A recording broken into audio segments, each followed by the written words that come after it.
गया जी के बांकेबिहार प्रखंड में चल रहा था विश्वकर्मा जागरूकता मिलन समारोह, जिसका अध्यक्षता नंद किशोर शर्मा जी कर रहे थे एवं वहां पे विशिष्ट अतिथि के रूप में उपलब्ध थे गिरिजा शर्मा, विनोद शर्मा, रामविलास शर्मा, संतोष शर्मा उर्फ सुजीत शर्मा और वहां पे मुख्य अतिथि के रूप में उपस्थित हैं गणतंत्र समाज पार्टी के अध्यक्ष मुकुल आनंद विश्वकर्मा जी।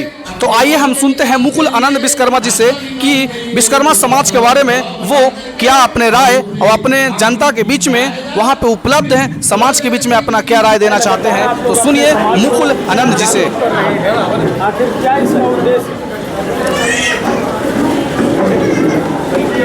आज़ादी के रुक जाइए एक मिनट।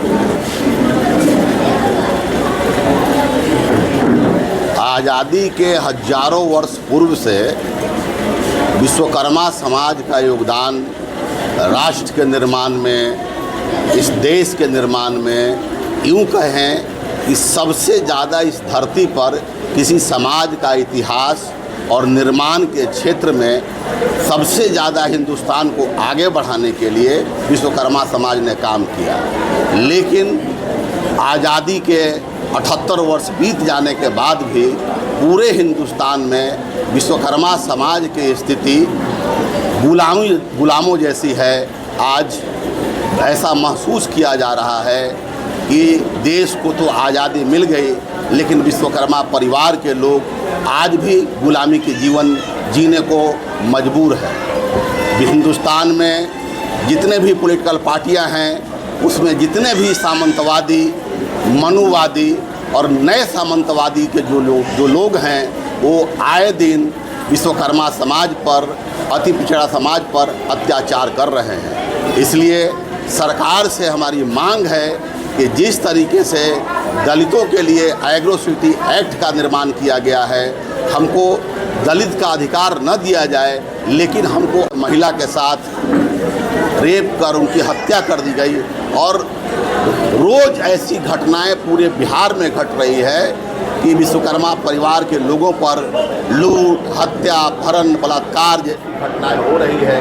और बिहार में सरकार नाम की कोई चीज़ नहीं रह गई है। हम सरकार से यही मांग करते हैं कि अति पिछड़ा समाज हो या विश्वकर्मा समाज हो, उसके सुरक्षा की गारंटी ले और इस समाज को आगे बढ़ाने के लिए उनके लिए नए नियम कानून बनाए जाए ताकि इनकी सुरक्षा हो सके। इस तरीके से आज हमारा जितना भी व्यवसाय था, वो सारा का सारा व्यवसाय, जैसे लकड़ी का काम टाटा कर रहा है, फर्नीचर का काम गोदरेज कर रहा है, सोना का काम अडानी अंबानी कर रहे हैं। तो हमारे जितने भी रोजगार थे, वो सारे के सारे रोजगार कॉरपोरेट घरानों के पास चला गया। आज विश्वकर्मा परिवार के लोग भूखे मरने को मजबूर है। इसलिए सरकार और सत्ता से हम लोग मांग करते हैं कि आए दिन जो विश्वकर्मा परिवार पर लूट, हत्या, अपहरण और बलात्कार की घटनाएं हो रही है, उसको संज्ञान में लिया जाए और विश्वकर्मा परिवार के लोग जो भूखे मरने को मजबूर है, इसलिए इनको राजनीतिक रूप से संरक्षण दिया जाए। आज आप देख रहे होंगे कि इस पूरे बिहार में विश्वकर्मा परिवार का एक भी MP, एक भी MLA नहीं है और हमारे ऊपर कहीं भी कोई दुर्घटना होती है, आखिर हम जाएं तो जाएं कहाँ? न जुडिशियरी में हमारे लोग हैं, न ब्यूरोक्रेसी में हमारे लोग हैं, न हमारा मंत्री है, न हमारा विधायक है।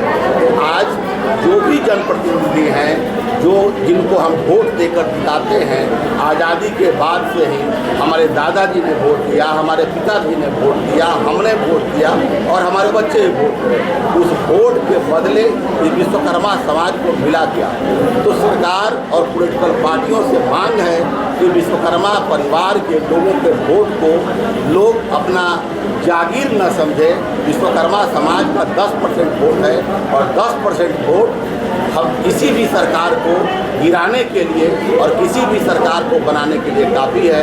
अगर सरकार या पॉलिटिकल पार्टियां विश्वकर्मा समाज पर उनको उचित भागीदारी राजनीति में नहीं देती है तो हम उनको सत्ता से उखाड़ फेंकने के लिए मजबूर हो जाएंगे और हम अपने पॉलिटिकल पार्टी गणतांत्रिक समाज पार्टी के माध्यम से वैसे बातचीत चल रही है दोनों पार्टियों से, इंडिया गठबंधन से ही बात चल रही है और एनडीए से ही बात चल रही है।